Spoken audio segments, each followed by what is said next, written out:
Hey guys, welcome back to my channel. Today we're gonna get started on a Valentine's Day DIY project. Valentine's Day is really one of my favorite holidays. Even if you don't celebrate the romantic side of it, I think it is just super fun to deck out the house in hearts and really get into the Valentine's spirit. So today I'm gonna be sharing with you a tutorial on a heart backdrop, and I think it would be really cute like behind a bed. I put mine behind a sofa, so anywhere in the house really, just jazz up your wall a little bit and add some hearts. Along with that, I'm also going to be showing you how to make a garland to match. So I wound my garland over my windows in my living room, but again, this would be really cool on a bed frame or on a vanity or something like that. So a backdrop and a garland, let's get started. For this DIY, you're going to need just a few supplies that you can generally find around your house. You'll need some cardstock, decor, or scrapbooking paper. I got this pad of paper at Michael's. A heart stencil or a cookie cutter. I used 3 different sizes. A pencil, a pair of scissors, some tape of really any kind. I decided to use Scotch tape, and some decorative string, or if you'd like it to be invisible, you could use fishing line. So now that you have all your supplies, we're going to get started by making our little paper hearts, which is really the main element of all this decor.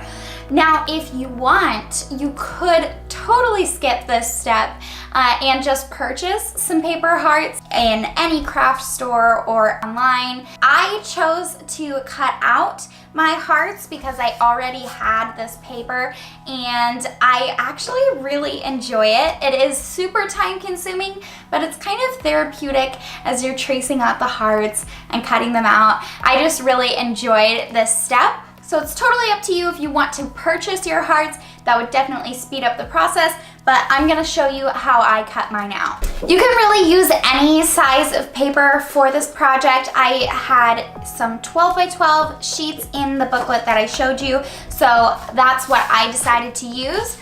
I'm gonna flip this over so that the back side is showing and I don't get any pencil marks out on the front side of my hearts.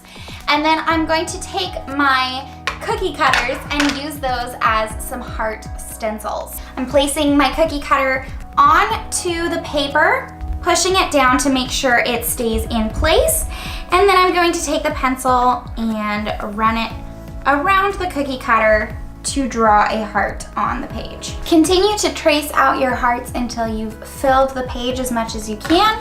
I found a formation with my hearts where I was able to put 12 of them on, 4 of each size. So just play around with it as you go and see how many you can fit on each page. Try to make the most out of your paper. Once you're done tracing, then go ahead and cut everything out. Like I said, this task is very time consuming, so throw on a movie, sit back, relax, and cut out your hearts. How many hearts you want to cut out is completely up to you. I just eyeballed my space, laid some hearts out in the sizes that they were, and decided how many I wanted. So I actually ended up cutting out 120 for both the backdrop and the garlands. I do want to make sure that there's enough space between the hearts so that they have a little bit of room to breathe. So keep that in mind. Once your hearts are all cut out, then you are ready to grab your string. I took this to the spot that I'm going to be hanging my backdrop, and I just held it out along the wall and kind of eyeballed it, decided how long I wanted my backdrop to be based on where it was hanging, and then I gave it a few extra inches just so I have that space to tie the knot at the top. So go ahead and cut your string to the correct length and then use that string to cut more strings, however many hearts you would like to go across your backdrop. This is really not an exact science at all. Just cut out your strings so they're roughly the same length. Once you've done that, go ahead and grab one of them, lay it out across your table. and we'll start taping the hearts to the string. It's totally up to you how you would like to arrange your hearts, if they're all the same size or separate sizes, if you want to put some of them upside down and some of them right side up. It's completely up to you, whatever you want to do. I'm going to put a few of my hearts upside down in the backdrop just because I think it'll be fun to add a little more random variety to the backdrop. So I'm going to start by laying out a few hearts and arranging them just how I like them. I'm going to put some of these guys down on the table, face down, so that I can just tape the string directly on top of them. I'm spacing mine a few inches apart. Like I said, I want to make sure that they have room to breathe, so they are anywhere from 3 to 5 inches apart from each other.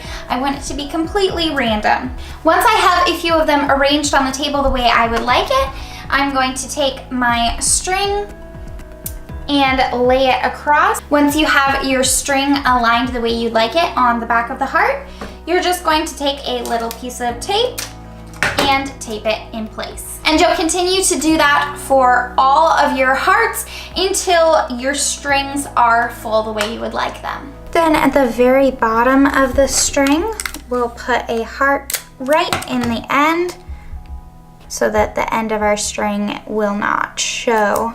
It's time to determine the width of your backdrop. So go ahead and lay out the strings of hearts that you just made, spacing them the way you'd like, and then measure the string out along the top of them. Again, this is not an exact science at all, so just eyeball it and go for it. Once you have your top string ready to go ahead and tie your strings of hearts to that top string. Once you're done attaching all of your heartstrings to the top string, you're gonna wanna just trim the little strings that are excess and then go ahead and hang it up. Once you're finished hanging your backdrop, just go ahead and flip all those hearts over that are facing the wrong direction. If you choose to hang your backdrop in a place where there's a lot of people walking by, or there might be doors opening and shutting causing drafts or anything like that, you may want to take some painter's tape and just make a loop and tape the back of some of the bottom hearts to the wall just to make sure that the hearts aren't constantly flipping over. I put mine in a spot where there's very low traffic and not very much risk of drafts, so mine does stay pretty well, and I like the way it looks with the hearts free hanging. The heart garland is really made in the same way. Just measure out the amount of string you will need for your length of the garland and then tape the hearts onto the string. I actually decided to incorporate these small quotes in along with the hearts on the garland. These quotes came from that same pad of paper I had, but it would be fun if you wanted to incorporate anything else into the garland. You can print out little photos or quotes or anything you might want to attach on the garland as well. And that's it. That is how I made this backdrop and garland for Valentine's Day. I hope you enjoyed watching this and maybe it was a little bit of an inspiration to you. If you do try this out, I would love to see it. So definitely tag me on Instagram so I can see your creations as well. Thanks so much for watching, and I'll see you guys later.